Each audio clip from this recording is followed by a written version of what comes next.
Welcome to the Project Felix podcast.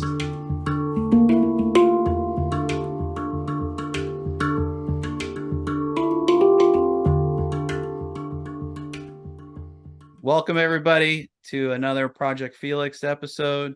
This time we're talking about the subject of stress, how it affects us, some of the different facets of it, and maybe why that topic resonates with us and how we think it'll help people listening to this. So with me once again as the one and only Bradley Klein and the one and only Jerry, aka Gerbo Shelton. So bubbity boobity. So with that being said, Gerbo picked this topic of stress. We've talked about it many times in the past. It's kind of permeated a lot of our discussions and brought things together. So we thought an episode specifically on it, talking about it, and using some examples we thought would be really good. So as usual, I'll pass the mic off to one each. Bradley Klein, hit us with some quotes, and then we'll go from there. So, one of the stressful things for me was picking out just one quote because I've got 4 billion of them lined up and ready to go because I'm a book nerd and all. So I'm going to throw out a really simple one that's just a handful of words, but I think really hits home. And that is, "What is to give light must endure burning," by Viktor Frankl. And I selected that one specifically out of the gigantic list of quotes that I've got ready and primed and locked and loaded and other euphemisms and whatever other words, because I think it's hit home for me quite a bit lately, recent years, just in general, really. Because if you think about like a candle, right? Like when you light a candle, you're burning that wick and you're melting that wax. You're inducing heat stress into that candle, right? So that kind of goes back to the topic, just the word stress. Like when you hear the word stress, what does it do? Like, what do you think? Semi-rhetorically here, and as well as, if you guys jump in whenever. But, when you hear the word stress, what's the automatic reaction for many people, maybe not everybody, but many people right away, is typically a negative one, right? But what happens when you light a candle? Right? You get light from that. You get a little bit of heat from that. And are those bad things? No, of course not. They're great. I mean, of course, unless your house is on fire, then maybe you don't need to light a candle at that point, right? But that kind of goes back to like managing stress, which is another, I think, topic that we'll probably come to later on. But just those are a couple ideas and why I selected that quote. What do you guys think about that? I like your analogy of fire and the burning of the light, and I look at it as I guess I use the term stress almost analogous to pressure. And pressure can break things. Pressure can also create diamonds. So where is that balance of pressure? The selective pressure to motivate somebody to get up at the same time every day. The pressure of making sure you pass your PT test so that, you're not, uneligible for promotion or stuff like that. So in my mind, that's a good form of stress, also known as eustress. There's two. I look at stress as on a spectrum. So eustress is good, positive, beneficial stress. And then there's distress, which is pressure or stress that is deconstructive, and that causes the individual to have maladaptive behavior, I guess. And when I look at your analogy as fire, like we heat our home with a fireplace. That's all we use. So a certain amount of fire is beneficial. I can look at that as eustress because that's providing heat and warmth to our home and to ourselves, how we live. However, if there's too much fire, aka we left the door open and the fire goes everywhere, our house burns down, and then we get burned. Not a good thing, right? So, I mean, that's really kind of a basic example of where the two ends of the spectrum are. And going off of one of our previous discussions of balance, finding that balance between eustress and distress varies whatever situation we find ourselves in, work, personal, financial, anything like that. What do you think, Jerbo? Yeah, I'm thinking kind of changing the perspective a little bit.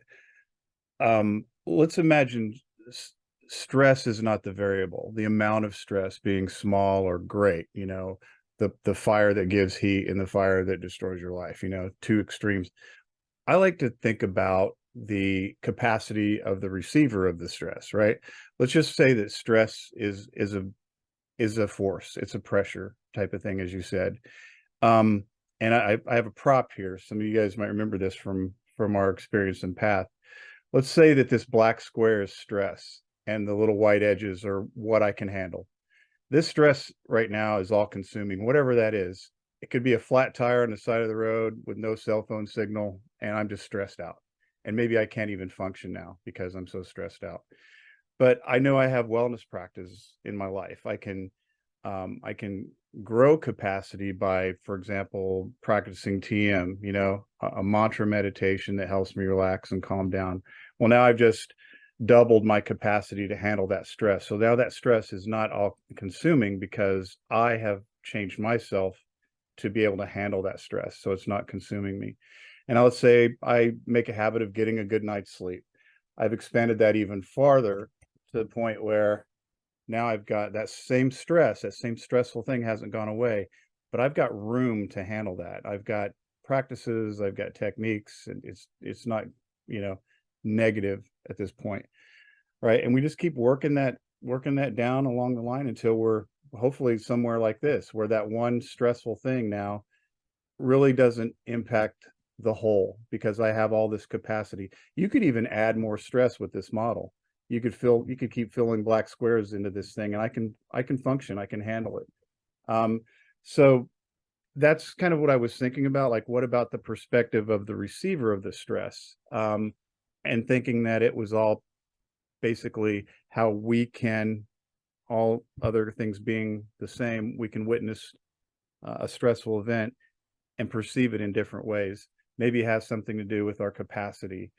And so that's where post-traumatic growth, I think, is important, because we can train ourselves really with these tools and practices, right, to be able to mitigate the toxic impact of stress. Just another way of looking at it. So you can look at the stressful thing being minor or major, or you could look at it, or you could look at it as the receiver of the stress, how much that impacts them, a little or a lot. Does that make sense?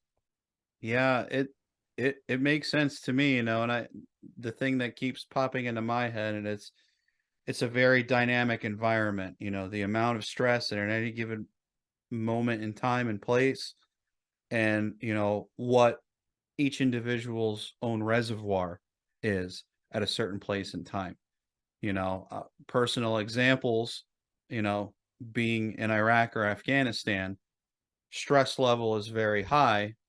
So the capability to navigate through that and adapt behaviors that are beneficial to the survival of the individual.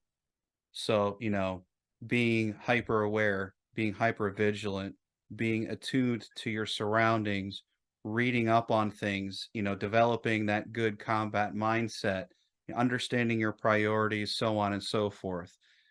Those to me in that environment are those practices that help you survive and thrive in that environment. Now, the reason I bring this up is because change the environment, go from that, and then go home to family life and kids, or post active duty, whatever, civilian life and this and that. And those practices that an individual had in that situation are no longer appropriate because the environment has changed. So those practices that were adaptive and well become maladaptive and actually detrimental to the person. So there requires a bit of shift in our own behaviors. And I'm speaking from my personal experience that, going through the the dark night of the soul, if you will, and understanding that it takes a bit of effort to recognize that the things that I was doing were becoming destructive and I needed to adapt new behaviors, new habits, so that my reservoir for handling that pressure and stress was more of that light square that you showed, you know. And I definitely, understand the reference to post-traumatic growth and that concept, because that's really what we're talking about, is just understanding the idea that what doesn't kill us really does make us stronger if we just allow it and understand that. You brought up the military mindset. I wanted to touch on that because something else I've come to learn in the last few months is like the warrior in us doesn't have to go away. The environment, absolutely. We're in a different environment, but those things that kept us safe and strong and kept others protected can translate into skills that are very beneficial back here, back home. And so I think there was always, like, for me, it was, the disgruntled vet that always drove me crazy, the bro vet, like I got to keep this tough guy persona through retirement and separation into, the civilian world, but what I understand now is that it's okay to be different. You are different. You are given some amazing training that is very valuable to this day, but you can just kind of modify it now, like turn the squelch down or up a little bit. Like, for example, being hyper alert, that's fantastic when you're rolling outside the wire, in the stand or whatnot, but here it could just wear you out because every little trash can that you see on the side of the road is a threat, and that's building and building of that stress and anxiety and worry. But if you realize, hey, doing a quick survey, I'm alert, but I'm not overdoing it. I'm not in a combat zone. This is a routine freaking day for me. Everything's going to be cool. Not everything's a threat today. But on the other hand, you're always going to be a little bit more vigilant so you can pay attention in traffic or whatever, and not tailgate somebody because you may have to get out of that situation. And so it's like a sliding scale, I think, of the intense training we got in the military that was appropriate there, but is not appropriate on the outside. Can still just take that and slide it. So we have to learn how to do that without feeling like we've compromised ourselves somehow, or that we have to always be on, dude. Trust me, like if we don't, that's when they get you, so there's a scale there. But I think it does take training, and part of what we do here in this group, sharing these wellness practices like the breathing, 4-7-8 breathing, box breathing, meditation, mantra meditation, grounding practices. All of these things are not new age hippy dippy things that somebody's doing to sell a book. These are real things that can kind of help modulate the frequency of your intense training that you had in the military and kind of scale it down into something that works at the mall, or maybe that's a bad example, actually, any public space where there's a lot of people around. You can still thrive in that environment, but it does take some adjusting and some training. It's very hard to just kind of flip that switch on your own without something in between to help. So for me, that was a lot of what we talk about in this group, kind of reframing. So I've been writing down a bunch of stuff on sticky notes, old school style, because I keep having all these ideas come up and I don't want to lose track of them. Yeah, exactly. And like heck, even writing is an idea and a concept, but I digress. Before I get off of my sticky notes that are going to be plastered all over my counter here, one of the things I wrote down as a question to ask is, how do you recognize when that stress it is hitting you maybe harder than normal, or even just hitting you, and how do you like deal with that, or how do you approach that, or how do you constructively, exist with it? Like, it was a thought that I had. And it's one of the things about all these wellness practices, they're awesome, but I found myself not taking time to use them quite often, and because I was just like so nose down and just keep moving, keep moving, keep moving. And I think when the wellness practices really started to impact my wellness, if you will, for the better, is when I lifted my head up a little, and didn't just want to get to the next thing, just get to the next thing, just keep on grinding. Okay, yeah, well, like, because that's what tends to happen with consistent high stress lifestyles, right? It's like you got to compartmentalize it. Like, you go outside the wire on a mission, do whatever. When you're outside the wire, emotions get turned off. It's really hard sometimes to learn how to turn them back on again. And when you're out there and you're focused, you don't want to emotionally react to something, because that could put people in danger. But then there's an appropriate time to emotionally react to things. And it can be really hard to turn that back on. And it can be easy to get stuck in that go, go, go. Okay, we got 6 missions lined up after this one's over. We got to keep going. I don't have time for that crap right now. So I don't have like a magical answer to my own question. I just wanted to kind of throw that question out there to see if you guys could maybe answer it better, because I don't have a good one, aside from I feel like I got lucky to be surrounded by the right people, in the right times of my life, and be able to go to something like Warrior Path and those kinds of things. So I'll end there. I've got more notes to get to, but I'm gonna end there and let you guys answer that before I keep on going, because I'm gonna keep going from one thing to the other if you don't stop me.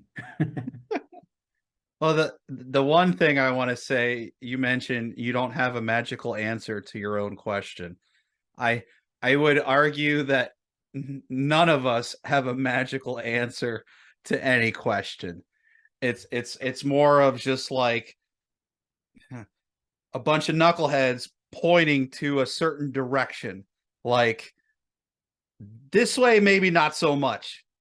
Maybe this way. Like that's it. That's how I look. Like, I really don't look at things as like concrete things. It's just like we're pointing to the moon. It's that way. Where's the Spidey meme where we're all Yeah.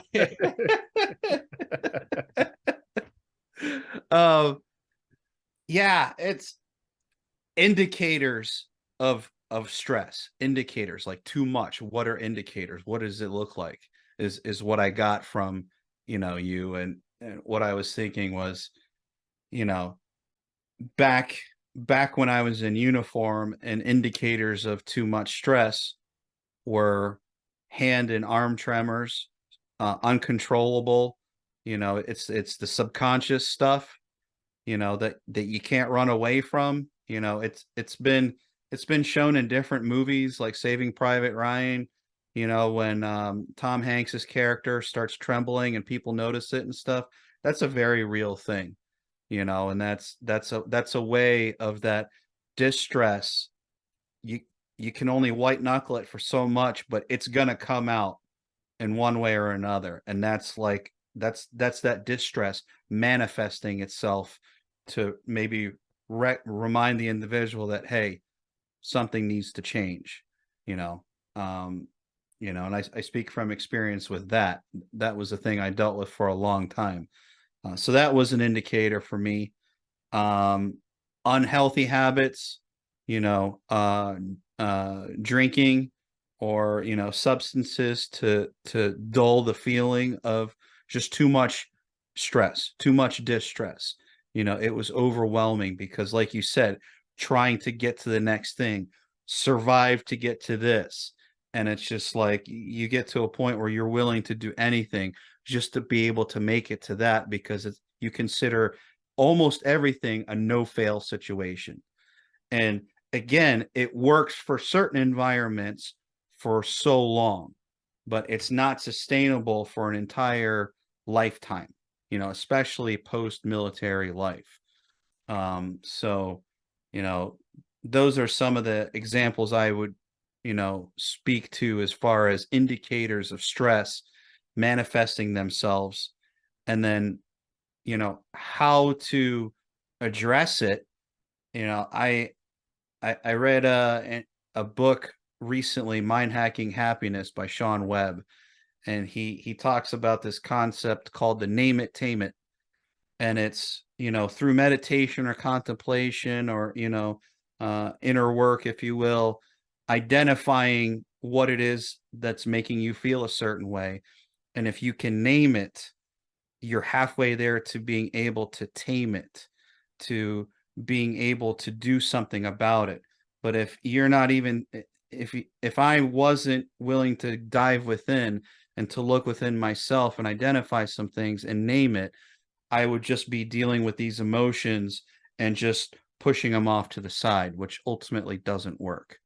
So I don't know, Gerbo, if any of that resonates with you, but those are some examples that I can think of.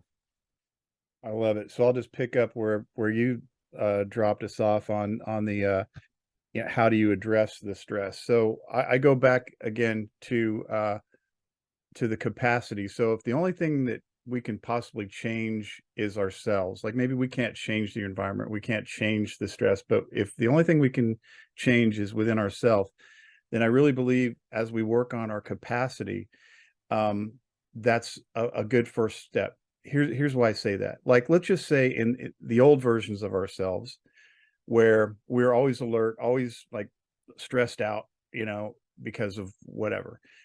Look at us now, all these years later, that we've been, all gone through Warrior Path. We've all, read and studied and talked and everything, to a point where we're different now. We're different people. People say that to us all the time. Like, you're a lot more relaxed than you used to be. You don't like flip out, like you used to, or road rage, or whatever anger thing that you were dealing with. It's like, hey, what happened with you?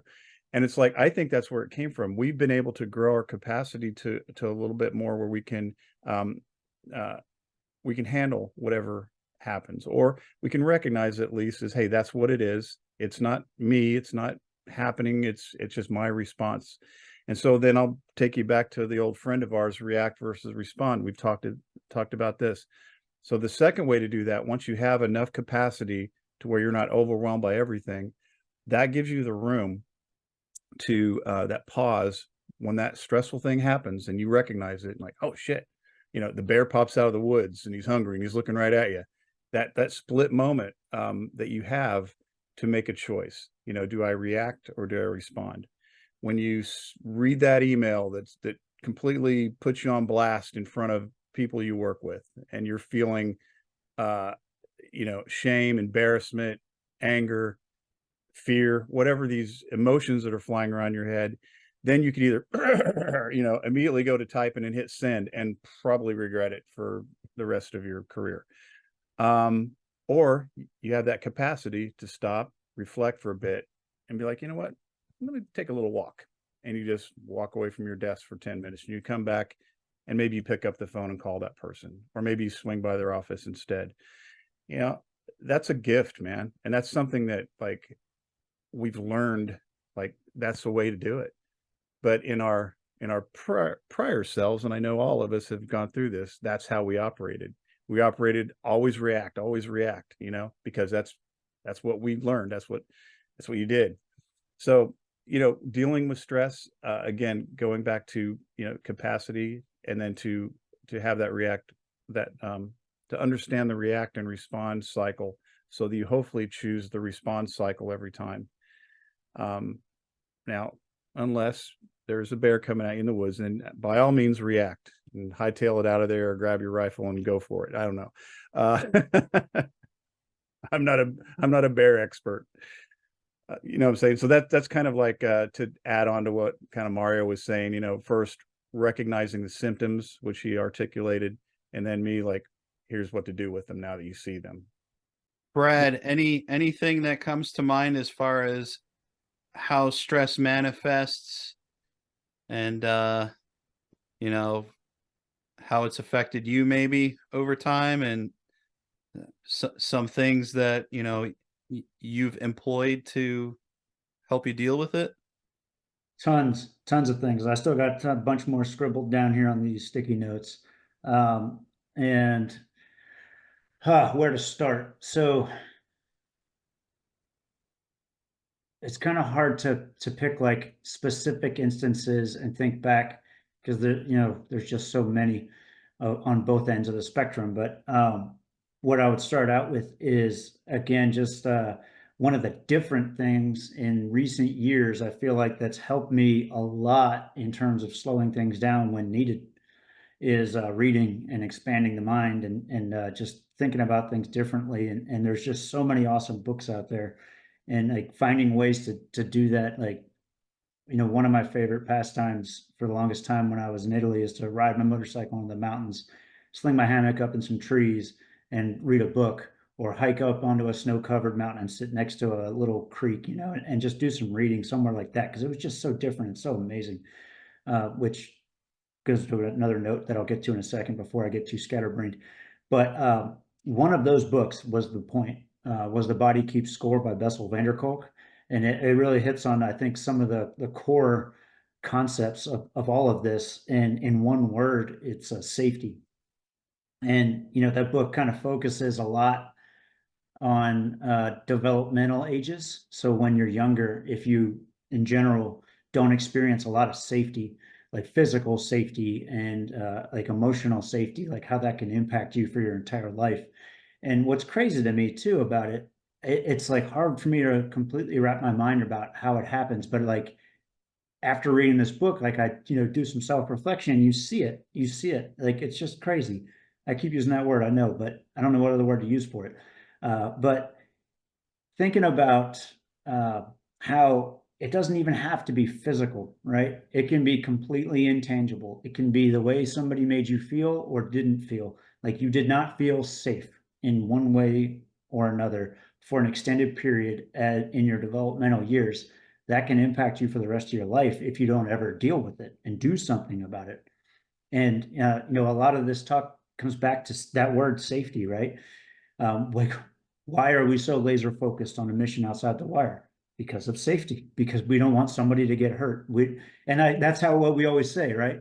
It's never about, oh, I'm worried about this might be my last mission. It's like, no, the worst thing is if somebody else gets hurt, not me, right? Which then ties into, and I'm going to try not to get too scatterbrained here, but that ties into things like, the suicide prevention programs and all that stuff. Everything is so outwardly focused, and like everything is always about observe the signs and symptoms in somebody else, but nobody ever says, are the signs and symptoms in you, right? Like, are you looking for those too? Or are you just hearing about this and using it as training to hide, and so that nobody else sees them in you, type of thing, right? So like the whole outward versus inward, and then the intangible lack of safety, how that can have those physical results, like the tremors and hypertension and all these other stressors, like actual physical results from intangible feelings. I think about, like, for example, I'm a big nerd with like 3D printing and modeling. And it's so cool to me to see how I can have this picture in my mind and then a physical object in my hand because of a computer, right? Now, what if we flip the script on that and say, like, I have this physical feeling in my mind, and now that's resulting in a physical result, like nausea, right? For example, one of the things that, has come up for me at times is, feeling, I should say feeling, right? Because it's important to delineate between feeling and being. Those are two very different words, So like, and I try to remember that. Do you feel upset or are you upset, right? Because if you are upset, then you identify as a feeling, you identify as upset, and that is your existence. You can take some of that control back and turn it from a reaction to a response, I feel, by using the word feeling, by saying, like, I feel upset, I feel stressed out about this. And that's a way to, come back to my don't have a magical answer, but maybe a caveman, point in a direction, is to kind of, reframe, which is another common word that comes up in this conversation. And try to, if you catch yourself identifying as an intangible feeling, realize that can turn into a physical, actual, real world thing that you experience as well, very easily. And I think when you do that, you'll tend to be more, what's the word? I can't think of it, but compassionate towards others as well. And it'll help you to just be a better person around people. I feel like I went in 17 different directions with that, but yeah, I'll mute the mic for a minute, let you guys marinate and throw out some thoughts. I'm ready for another post-it note, dude. Keep rolling. That was great. Yeah, the stress can manifest itself physiologically in many different ways. You know, like I always say, I'm not a doctor, but I did stay in a Holiday Inn Express once. In fact, last weekend I stayed in a Holiday Inn Express.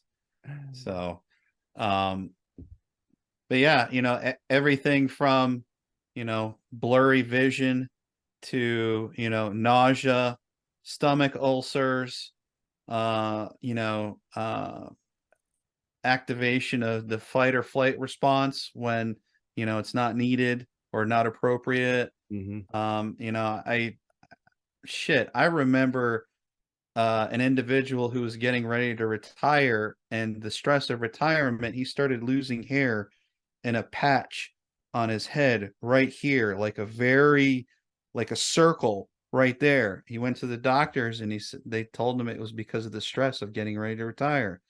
As soon as he retired, he got out, it came back. So it's like, we know that there are tangible effects of distress on the body, on the nervous system, on the endocrine system. Again, not a doctor, but it does happen. So, I know, Gerbo, you mentioned it earlier. What are some things we can do to alleviate stress or to make that white more, you know? Yeah. I just wanted to add a couple more things. I didn't think I had a note on this, but I did. I just checked. Back to the physical side. You know how sometimes you'll say people carry stress in their shoulders or their neck is, you know, because of the stress. Other thing I've noticed in myself is the clenched jaw. One of my favorite memes, and I do speak through memes, is I don't know who needs to hear this, but you can unclench your jaw. And 9 out of 10 times, whenever I've read that meme, I'm like, you know, am I white knuckling it again? So I just relax. I just need that reminder every like 5 minutes. And then, you know, poor posture is another thing. You know, you're sort of like closing in on yourself, protecting, you know, the vital. It's a very stress and physical, like it does have an actual toll.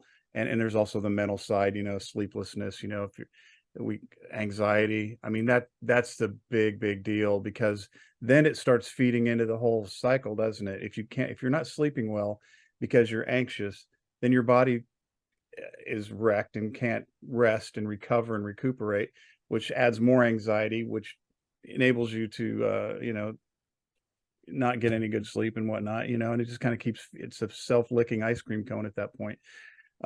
So yeah, recognizing this stuff is also important. And like I said before the training and what I'm about to get into a little bit, with practices, before I knew anything about that stuff, it was a rough day. It was a rough week. It was a rough deployment, whatever, that you just accepted it. That's just the way it was. I mean, you just go through life being, a survivor of things that happen to you. That's it. You're just running around, just hoping for a better day. Like, as soon as I learned that you can do something about that and you can take control, you know, and I'm saying, like, I don't know if everybody can do this or not. I know it's hard every time it's hard, but I always tell people, pick one, just pick one battle. Don't pick too many battles, just pick one battle and fight it and win it. Like, for example, TM for me, transcendental meditation, right? Another pitch for meditating, guys. You know, I learned it in 2016, probably learned it at the wrong time because I wasn't applying it really. If I would have learned it, you know, last month, I would have absolutely, yeah, I get this now, but I just wasn't at a place where it really resonated. I just felt like I was just sitting quietly for 20 minutes and I wasn't really getting anything out of it. But so I kind of stopped doing it. And I noticed, you know, life was still hard, you know, like that wasn't helping. So I didn't have that practice in my life. So everything went back to just white knuckling it and hoping for a better day. But since we reconvened from this group to like our monthly, well, our weekly, where we get together and kind of share experiences and, you know, notes and stuff on how it's going, that's kept me more dedicated, for lack of a better word, more regular with the practice. And now, you know, 3 years later, I'm better, you know, like I feel like I have that more white space that can handle that stress. Things like road rage and stuff, that every time I saw another vehicle, I could anticipate from my military training what that other vehicle was about to do. So I knew, here's how to counter that threat. You know, I'm not going to get trapped behind this. I'm going to go ahead and accelerate. I'm going to whip around this guy. And I'm going to be in a better position, right? Or I'm going to do whatever. I don't do that anymore. Like, I recognize it. I still see the thing. The black square still pops up, but I've got enough white space to back off from that and not engage, to disengage. And so that stress just kind of flies out the window. It's not a thing. Whereas before it was everything. I just piled on, you know, it kept reacting to the stress in a way that just kept feeding into it and making it more stressful to a point that was destructive to me. And that's where you can get like just ulcers and stuff from it, right? So meditation is a thing, you know, breathing, just taking that immediate gulp of air, holding it for a few seconds and then releasing it slowly. Oh man, it's so therapeutic, dude. I mean, there's science behind it, but it really does work. You know, the whole vagus nerve and separate, you know, just kind of resetting yourself. That stuff really works. So learn that. That's a tool you can use. The one I would like to practice more is sleep hygiene. I'm getting enough sleep, but I don't think I'm getting the quality of sleep. Like hours wise, I'm getting 7 hours, 8 hours, okay, which is fine for me at my age, but I'm not getting the quality because I'm still doing those old practices where you know, this is my partner. I go to sleep with him, you know, and watch movies and dick around on, you know, scrolling through doom scrolling or whatever. I still just haven't broken myself from that. I did for a while, but then I got weak. Again, I'm not going to try to pick all these battles and win all of them. I got the meditation battle one. That's great. So I own that one. I'm working on the sleep hygiene one. You know, I'm giving myself some grace to fail and to learn from it. I'll get there. Another one that I do consistently is gratitude, starting the day with gratitude. So too many times we can be pessimistic about life. I used to wake up in the morning and be like, okay, shit, I've got this lined up. I got to do this. Next week, I got that coming up. Oh, I don't know how I'm going to get there. Well, I'll make a note. You know, I'm sending emails to myself. You know, that was the very first thing I did in the morning. Now I don't. I get up and I think about what I'm grateful for. Even though those stressful things are still there, I just don't acknowledge them right now. I'm just acknowledging what is it in my life right now at this moment that I appreciate. And then once I start letting those thoughts come in, I have a lot to be grateful for. I just need to pick one now. Now it's a struggle to pick out which one I'm happiest about. Just the fact that I'm in a safe, warm house in the wintertime with no worries, and I've got fresh coffee brewing, and I can smell it in the kitchen before I get up, and I've got so much to look forward to that day. Then I get up and that stressful thing is still there, but now I walk into that stressful situation with a better mindset, right? I'm not antagonistic at that point. I'm open to, here's how, remember, I got to apply these practices. It's going to suck for a little bit, but I got this. And then I can go into that situation in a positive frame of mind. So those are just a few. I think grounding is a really good one. I love this one. Sometimes I'm addicted to like talk radio. We talked about that a little bit. Not the ones with the gold commercials on it. So just FYI, you know, they're all, you know, like PRX and those kind of things, you know, where it's like story time and everything. But I will get sometimes so engrossed in that I will feel the feels of that story. And sometimes there's stressful stories and things like that. So what I do sometimes to ground myself is to put on some really chill music or some music from my high school days or something that makes me happy. And that's a form of grounding for me. You know, physically going for a walk is another way, you know, that you can ground yourself. So there're just all these things that you can do that are free that are easy. You can do them one day and not do them the next day. There's no pressure. And we've talked about those a lot in this group. We just need to pick one and try it out and see if that makes an improvement. And that's all there is to it. You know, you're still going to struggle. There's still going to be a terrible thing that's going to happen to me. I don't know when, but it's going to happen. But I hope that I have enough of that white space that when that does come, I'll be able to respond to it in a way that respects the situation for what it is and doesn't feed into the negative energy of it and make it worse for myself or those around me, and just be better than I was, you know, the day before, and just keep going with that mindset. So I know that's a bit of a ranty response, but it's all good, right? Thank you. Brad, how many sticky notes are you up to right now?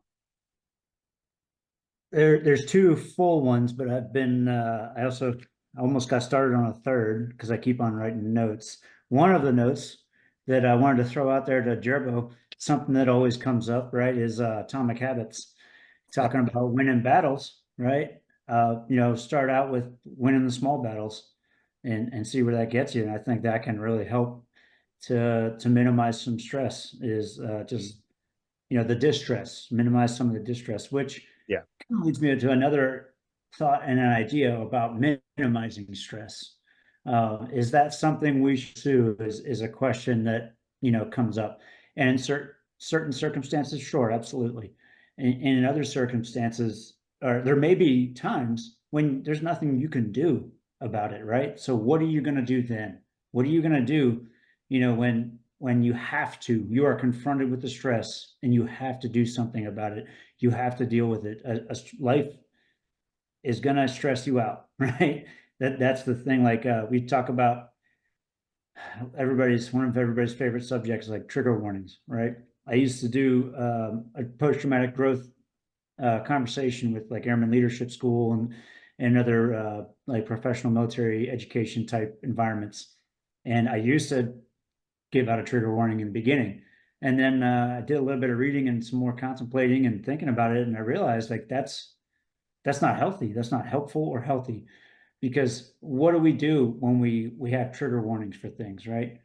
I mean, the intent is noble. I'll give it that 100%. I understand that, like, you don't want to cause undue harm for people. You don't want people to, you know, have something come back up. But that's really the point, is if that's the case, that person needs to address that, right? They need to find a way to live with whatever is causing that, because if they don't, if they just live in a world full of trigger warnings and safe rooms and whatever else, that's not living, that's avoiding, right? Which is a very common, you know, symptom of post-traumatic stress.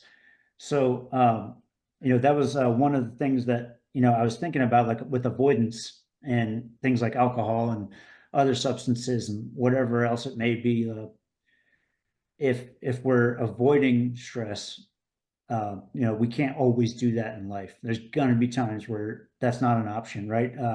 Reminds me of Fight Club, when he pours the chemical on his hand and his hand's burning, and he's like yelling about how you don't know how this feels, and he shows him his scar, and then he realizes, oh, I can do something about how this feels, and he calms down, right? And he understands, like, this is temporary. I can get through this, and I will get through this, and I'm going to find ways to get through this. Now, of course, you know, the way the book goes from there, it goes in a whole different direction after that. But I think that there's some positive potential there for that kind of approach. What do you guys think about that? Well, I did want to note that in that scene, what does he do before he realizes that? He tries to escape the situation by leaving the present and going to somewhere else, you know, the cave with the whole slide thing. And that was his initial reaction. So I just thought I'd bring that up, because I think that plays in the part of being present and realizing you have a choice in the present moment, because that the present is where the power actually is. And I think so, like my response to that would be, you know, again, going back to that white cloth, to me, if it's unavoidable, if the big, so like the big, it's not a small stress square. Now it takes up my whole my whole sheet now, it's all got that big stress block on it. I think that can happen too. It can be so traumatic, and that's what I would call trauma, making it a noticeable shift between stressors and trauma. So a traumatic event would be the large black square in my large white square. So even as much as I think I've got everything together or heading that direction, I'm still going to possibly melt down at some point from something. And I think that's okay and that's normal. And then I will have to restart the whole process again. And it'll be a struggle to get through it. And I think that's to a certain extent unavoidable, but I hope that when that happens, I'll at least remember, or at least know that I've got my 3 to 5 people around me that'll see that and hold me accountable and be patient with me, but engage with me and be like, remember, we talked about this before. Remember the big white square you were talking about, and remember the gratitude, and remember the breathing. Maybe I just need people in my life to lean on sometimes. And I think that's an important part of this whole journey that we're on together, right? There's a reason why we're here today talking about this subject, because us three have grown and gone through a lot of shit together, in the last few years. And we've come out on the other side, hopefully having learned from these things and feel like we're in a place where we can guide others along, or at least give them something to think about, right? And it feeds into our service and our purpose in life. And I think that's really great.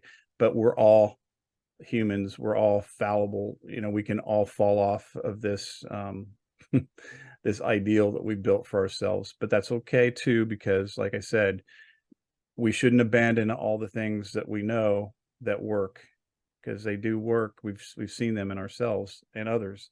So we just got to kind of lean on each other at that point. So yeah, not saying that if you follow these steps and sign up for this book club, and follow us on Twitter, whatever the phrase was, that everything's going to be fine. It just the point is, everything's not going to be fine, but what are you going to do about it?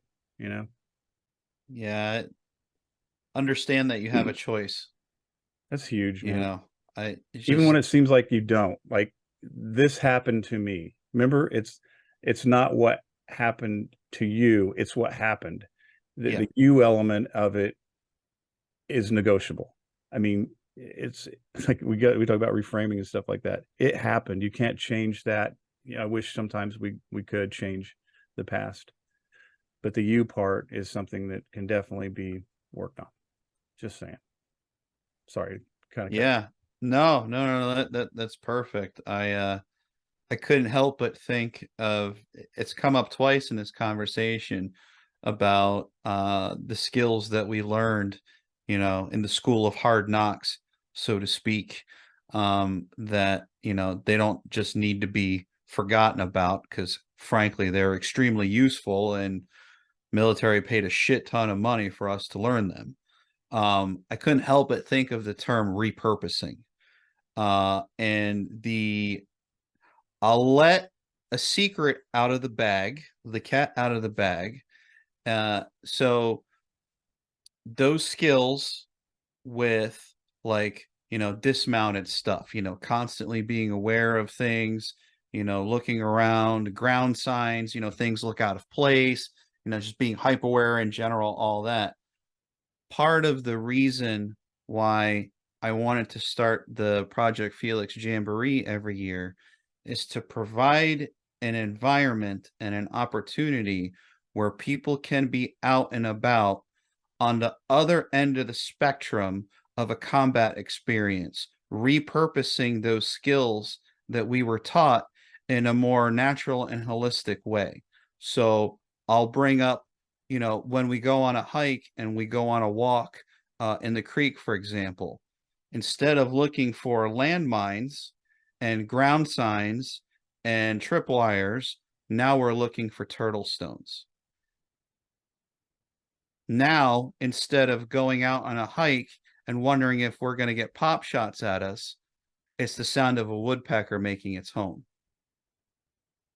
It's repurposing those skills and using them to our advantage in a different environment that is adaptive rather than maladaptive.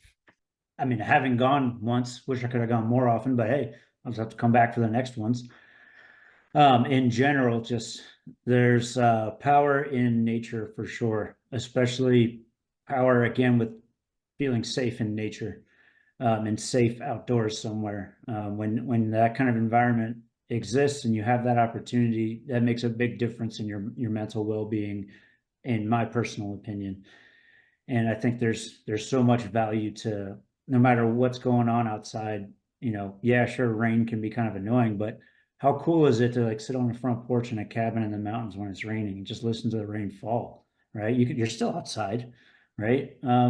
Or to hike through like fresh snow and have your footprints be the first ones. You just layer right, and it's great. Like if you're going up a mountain, heck, I've done that in a t-shirt because you don't want to sweat because then you're going to have problems. Like whatever the weather's doing out there, you can adapt to it, right? And you can get out there and you can experience nature in a little bit different way. The Japanese have a term for it. I want to say it's Shinrin Yoku, if I remember right. They call it forest bathing.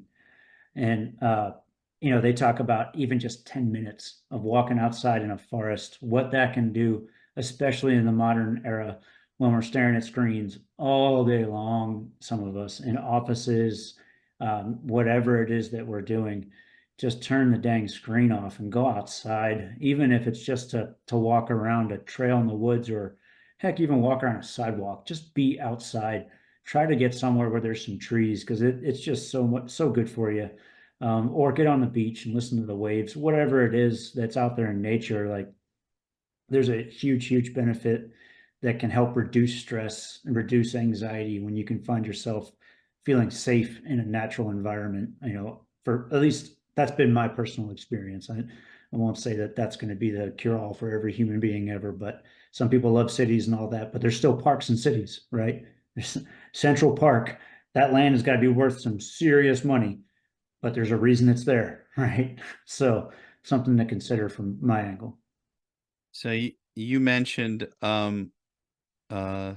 digital media, or with the screens and stuff. Are there any ideas that come to mind to you guys as far as a healthy digital diet? Any tactics to employ? Maybe changing notifications for certain things, creating distance or downtimes. What do you guys think of that? If I gave you any ideas, it would be hypocritical because I know them, I just don't follow them very well. Like I was talking to a friend of mine a few years back, and one thing he did was he removed the social media apps from his phone, and he had to like be at a computer in order to get on Facebook, right? That helped him manage that, right? These are things like I love that topic because as I explained when I first came up with the idea of to do stress was in the conversation we had where it came up, I was like, how embarrassing is it that, stress to my great-great-grandparents meant survival in the 1800s wilderness, running from bears or fighting bears, or whatever, that was a stressful moment. Now it's like, who was salty with me in an email, right? Or I'm not going to go outside because I checked my weather app and it says it's too cold, boo-hoo. It's still stress, but it's all relative now, right? There's this. So I think that the one thing that they did not have was when there were not those bears chasing them through the woods, then that was it. Like, then they just had to figure out, like, how are they going to survive, and crops and all these important things, right? Not just the trivial things that create a lot of stress. For example, if you work where you do a lot of stuff on the computer, right? You're sitting, which is bad for you in the long run, just to be sitting. and then you're hammering away and it's stressful there because you got deadlines and it's so easy to task people and copy people and stuff. And now all of a sudden your workload tripled or quadrupled because somebody thought it was cool just to add you to the conversation. And now the list of stuff you had to do is grown because some asshole copied you on something and now everybody expects you to take it over. Like, when did that ever happen in business? That's not, you usually have a kind of a hierarchy or whatever, like, here's what you got, here's what they've got, and here's what I've got, and let's go. So you have to create like almost these boundaries to combat the digital demand that creates a lot of stress. And I think I've done that with some things. Again, I'm not going to try to win all the battles at once, but one of the battles that I've won is to be able to, just shut down at 4:30, whatever the end of my workday is, go off grid, right? I'm not reachable. I'm not checking that email. Don't expect that I would answer something on a Sunday, but when I'm back on the clock, I'll do that then, right? That's really hard for me to do. But I think I'm better at it. And our company really doesn't do that anyway, because culturally we don't really do that a whole lot anyway. But I remember it used to happen a lot in my military days.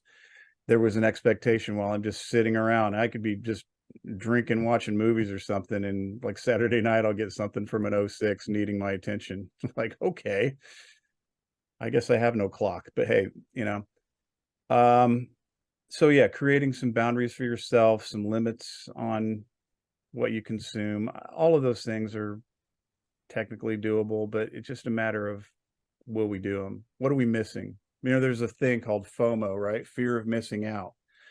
That I think that's part of my problem. Here's why I say that. I crew chief a lot of pages and groups on Facebook specifically, but also Insta and X even now. But not only just for my company, but for some of the communities I'm involved in. And I always feel like I don't want to get blindsided by something that gets out there that creates a lot of drama for people. So I tend to try to stay aware of all the social media around the clock, just in case somebody posts something that could be terrible for everyone else. So I can jump in and mitigate it somehow. Wow, that's weird. It's supposed to be fun, right? But it's not. It's like this, I'm always sort of like, there's a part of me that's like accepted that that's what I do now.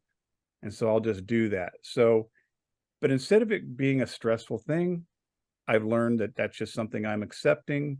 And that little black square is just this big. It's really not a big deal. You know what I mean? It doesn't stress me out to have that responsibility or that I've imposed on myself, right? It maybe adds to it a little bit. And so I got to watch the other things too, because they'll have this compounding interest over time. If I start doing all these little things that I feel is okay, suddenly I've got 100 okay things that are now not okay. I don't know. It's a terrible answer. But I am acknowledging that there's something there, Mario. Yeah. And I mean, it's just the fact that you're aware of it is a win in itself. Hollow victory. I'll take it. Yeah. Yeah. And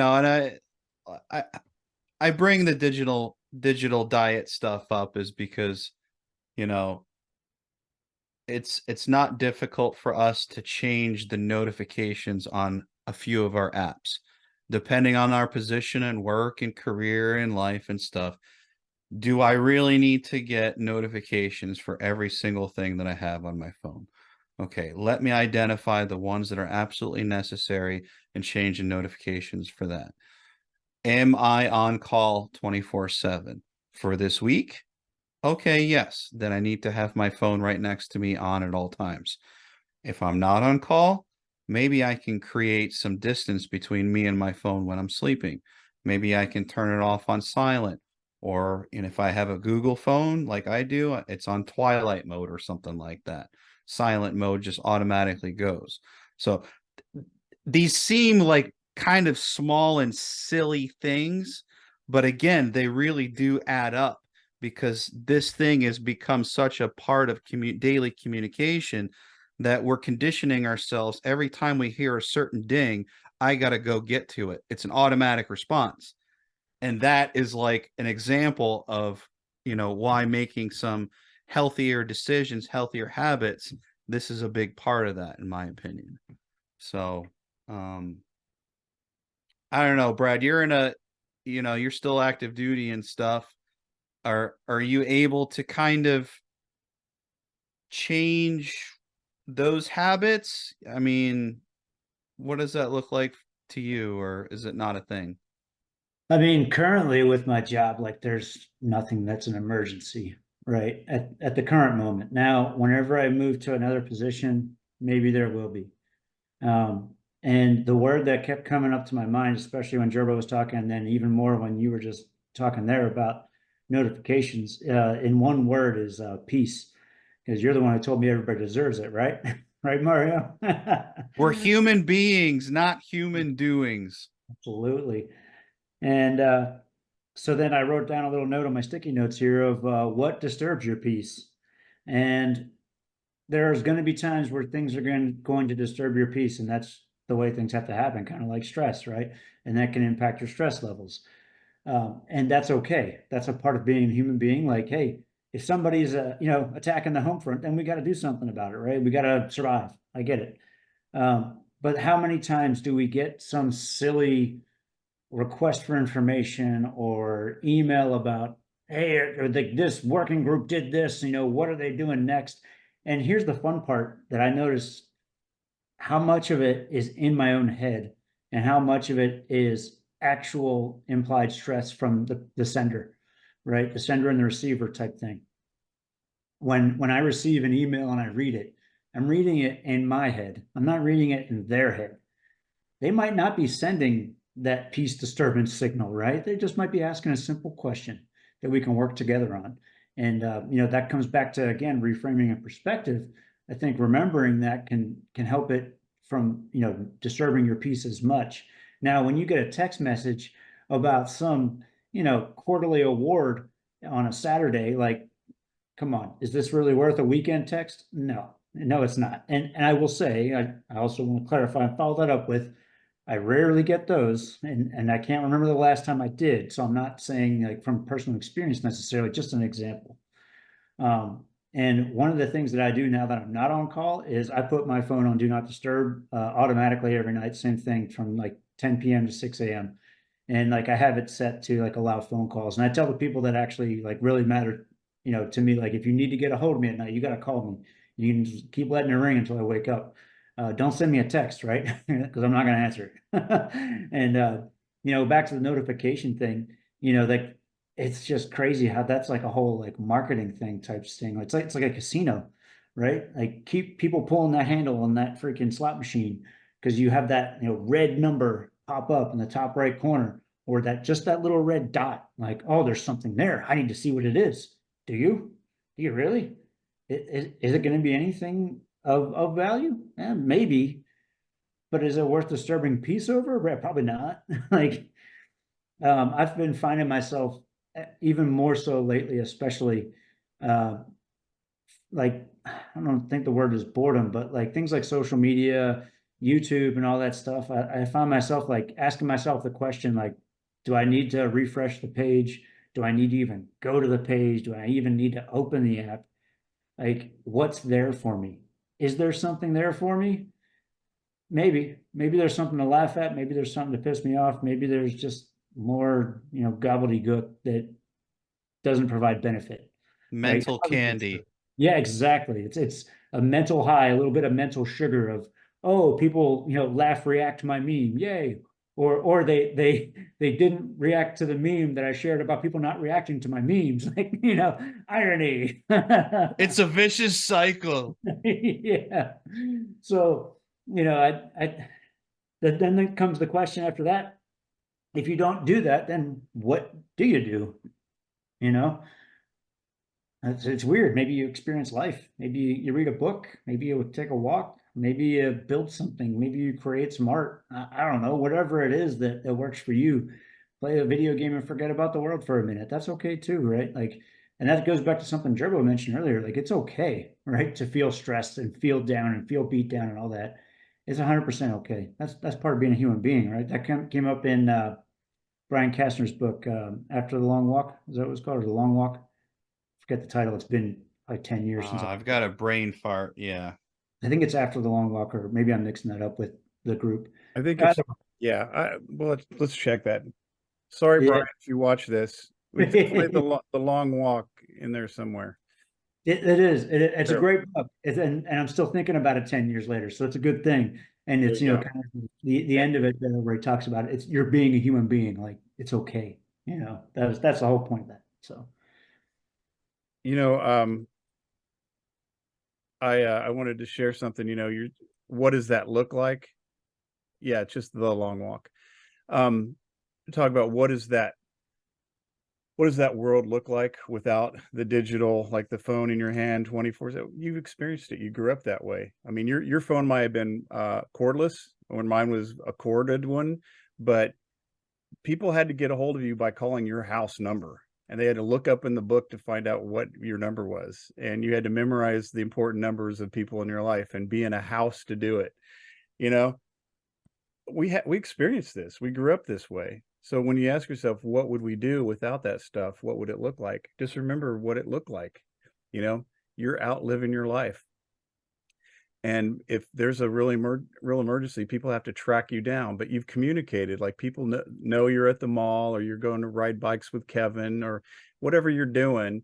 People have a way to do this. We were able to find our way around with paper maps or instructions from an old man on a corner in a town we never, been to before. We could pick up hitchhikers, I guess. Maybe that wasn't always a thing, or maybe a good idea, but it was just you talk about safety. The world was a different place, and so I don't think we'll ever go back to that unless we have the zombie apocalypse. But so we have to figure out how to human in this robot world. I look AI all the time. I love certain parts of AI. We might be drifting a little off the stress topic. I apologize if I'm doing that. The world is changing, right? And so these things can, I guess, go back to stressful moment, because if you're wanting the world to be in a certain way and it's not, then you're going to resist it. You're going to fight it, But like our friend Bruce Lee would say, be the water, don't be the stone that needs to be chipped away and busted out, be the water, flow around it, figure out a way to maneuver this new world and keep our values and our beliefs and everything intact. Create those boundaries. I like everything you guys said about the notification. I did go through that recently too. But I'm surprised even still how many notifications I have left open. Like I really need to know what's going on with Reddit and shit, and all of a sudden with some of my stories. But anyway, yeah, just goofy stuff like that. I don't know, can we ever go back to a time where we didn't have that 24/7 communication? Probably not, and probably it's not a world I want anymore, because what I do like is hearing from somebody who, by reaching out to me in the middle of the night, I was able to help them out maybe with something that they needed, and that feeds my desire to serve others, which feeds my spirit. And without that, if I'm not contributing somehow to the world, I'm really, not doing much. I'm just kind of there doing, taking care of the other pieces of the triangle, right? Like the mind, the body, your financial or security, your safety, all of these things, right? Those are three elements of the triangle that we talked about in the wellness triangle that are important to pay attention to. But the thing that we learned was the thing in the middle, the spirit. If we're just great at body, and our smooth brain is suffering, we're not curious, we're not learning, we're just kind of dumb and just going through the motions, then that's not a good balance, right? So we need to have a strong mind, body, and safety, security, finances as the framework for the most important thing in the middle, which is our spirit, our will to live, to serve, to be inspired, to be curious, to be wonderful, to feel things and not let them overcome who we are, right? So it's important, all of those elements. You just can't be strong in one or two. So yeah, it's impacting those things, the digital world that we live in. Silencing the world is one way to do it, but I don't know. I wish I could figure out where it's going. I mentioned AI before because it just seems like it's being abused. Like we have AI in the EOD community. We know about that. We have things that predict, and those are really good for us. They save a lot of time and everything. Things are automated, or semi autonomous, things like that. I put that in the AI world a little bit, maybe inappropriately so, but from my perspective, I'm okay with AI to a certain point. But I think that's kind of the man of the year, I would say, right now, instead of Taylor Swift. I would think AI, we need to start paying attention to that, because that could be our next worry. Like, not just what notifications come on our physical app that we can choose to leave in the other room instead of on our bedside, but what if artificial intelligence comes to a point where it needs to be controlled? How do we do that? I don't know. So it goes back to the practices that we have today, the things that kept us grounded and cool when we were kids, riding bikes in the neighborhood, to adulthood, to the lessons we learned in as warriors. Keep applying those good things, no matter what the environment is, and we'll be okay. So we can't control that, but we can control this, and just believe it, know it, learn it, love it. What was the Fast Times at Ridgemont High quote that Brad was saying? Yeah. Anyway, learn it, know it, love it, something like that. I'll have to look that up. But that was a desperate attempt to wrangle my lofty conversation back into something tangible. In other words, it's always going to be something, right? In the year 2050, it'll be some other scary boogeyman that we're trying to control. Yeah, there's always going to be a source of stress. Yeah. It changes flavors over time and generations, whether it being trying to survive in the 1800s, or make sure dinosaurs aren't getting at us, or making sure the email I sent wasn't too harsh to this person who's looking for something, or yeah, it's just different flavors, and it's like stress affects everybody differently, and we're all individuals. And when you have the white flag example with the black square, I think somebody used an example with me, like a cup and holds only so much water, and then it overflows. Well, we all have like different cups that can hold certain amounts, and it's not us to determine what's too much or too little for another person. It's ultimately up to them. And I think that's the importance of talking about this topic, is so that not just ourselves and the ways we've recognized stress within ourselves and how it manifests, but using that as an example to help our listeners maybe gain perspective of, oh, somebody listening to this is like, oh, I think I've had that happen to me once before, or, that might be why my thumb shakes sporadically or something. Just maybe to shine a little bit of light on some suffering that somebody else is doing, so that maybe they can name it, tame it, and address it themselves. I don't know if that is with any of your post-it notes, Brad, but Yeah. I wrote down one word, especially related to the conversation on AI and the entire conversation. That one word is control. And thinking about what's within and what is without of our control. And right there, it's in and out, right? Internal, external. What can you control? You can control how you respond or react to something. You can, as Viktor Frankl says, choose your attitude in any given circumstance, and never give that away to someone. That's up to you if you give that away or not. And then, really, like, and I wrote this down. This is one of my other things on my sticky notes I didn't want to forget about, is going back to the idea of fire and nature. Thinking about forest fires and wildfires, right? Like wildfires. There's a book, it's about smoke jumpers. I can't recall the title exactly. It's one of the recent actual physical hard copy books I read. Awesome one. But essentially, there was a group of wildland firefighters out in Arizona somewhere. All of them unfortunately were killed in a wildfire that they were trying to stop. And it's just crazy because like there was nothing out there. What were they preventing from being destroyed? And wildfires have gone on since before human beings ever stepped on this earth. Who are we to step in and like and do something like that, right? Like that's kind of crazy in a way. There's that word again.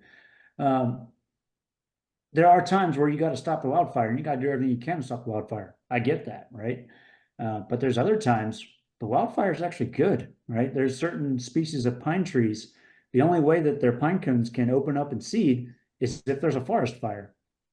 And the only way that those seeds can take hold in the ground and become new pine trees is if the old ones get burned down because they block all the light and the rain. So, think about whatever your fire is that's burning and, realize that, yeah, there might be some destruction in its path, but it's also creating an opportunity for new things to grow in its place. There's very few things in life that remain constant, right? And one of them is impermanence, right? And everything is changing. Everybody is going to die at some point in their life, no matter what you try to do. So you can either, fight those waves or you can learn how to surf, right? And, I understand that, our time is all going to come to an end at some point. What are you going to do between now and then? Whenever that is, that could be tomorrow for any of us. So what are you going to do between now and then? Are you going to try to fight that fire? Are you going to try to contain that fire? And one other quick story that comes up on fighting fires that actually came up in a creativity class that was awesome. It was called Drop Your Tools. And this one happened, I think it was the Man Gulch fire in the 40s. There was a group of wildlands firefighters back then, and they all had all their heavy tools and their heavy gear. And they're out there, and there's this fire coming. It was just like bearing down on them. And there was one person who on the spot was like, we've got to just drop everything and run and get out of here. And the only people that survived were the ones that listened to them. The rest of them who clung to their tools, their things that they knew and used before, because they were so terrified to let go of those things, were the ones who unfortunately didn't make it. And there's so many lessons in that, like it's okay to be creative. It's okay to think differently. Change is something that's going to happen. You can embrace it, or you can hold on to everything that hasn't been serving you and practice some insanity and expect different results, right? So that's what was on my sticky notes that I wanted to hit before we wrap this thing up. Yeah, that's a good segue into, closing thoughts and comments. I mean, I've enjoyed this immensely. We've been talking about these type of things behind the scenes and through our, our Felix Fridays quite a bit. So to do an actual recording and a topic on stress, this is something that we could talk about for a while. So for one, I'm glad that we finally did this, and thanks Gerbo for coming up with the recommendation. It's a good one. I could talk about the lobster video quite a bit and how well that ties in. I could talk about a butterfly and caterpillars and stuff and stress and, impermanence, but, we've talked about it. So you guys have any closing thoughts or comments? Yeah, I just wanted to say I enjoyed the conversation too. I always notice like there's a point in my flow where I've kind of talked it all out, because then I start getting goofy. So I apologize for going past the time with the whole AI thing. I don't know where that came from, but I would close with this. I would just say in summary, you can't change the stress. You may be able to change your capacity through training and learning, maybe grow that capacity to where stress doesn't consume you. And then there are two ways to deal with stress. There are positive ways to do it, healthy habits that you can do that just deals with the normal stress that will always happen every day. And there's also the unhealthy habits that can be, not serve you well, right? And can be destructive. Because if you're having a stressful day and you just want to forget about it for the day and just get plowed that night, that's an unhealthy way to deal with it, but it is one way to deal with stress, right? So try to think of all the healthy ways that you can deal with stress, that it kind of helps mitigate that or whatever, because if you don't deal with stress gonna deal with you. Big facts. Big facts. The two things that I'm going to do is I have one more sticky note I'm going to get to, and it's just a quick rundown of a couple of books I'd recommend if people haven't read them before. The Body Keeps Score by Bessel Kolk is a great one. By all means, you may need to take some breaks because it's pretty heavy stuff, but it's a great book at trying to understand stress and how that can physically manifest throughout your entire life, especially stressors experienced in developmental years. Struggle Well, of course, by Ken Falke and Josh Goldberg. Can't recommend that book enough. A lot of talk about post-traumatic growth in that one, which is just life-changing, I think. And the last one, I'm actually going to end my ramblings and rantings and ravings with a quote from it, is The Choice by Dr. Edith Eger. She followed in Viktor Frankl's footsteps as a Holocaust survivor who moved to America and had a little bit different life, but an amazing, amazing book. Cannot recommend that one enough as well. And the quote that I wanted to throw out there from it to encourage some people to check it out is, we can't choose to banish the dark, but we can choose to kindle the light. Thanks, Brad, and appreciate you guys joining us today. I'm thankful for the conversation that we had on stress. I know the things that we've talked about have helped me personally. I know they've helped you guys, and I'm really thankful for you guys sharing your experiences with me and everybody else who's listening, in the hopes that, you know, we can help alleviate some of this stuff and just cultivate better understanding within everybody else. So thanks for joining us, and we'll see you next time.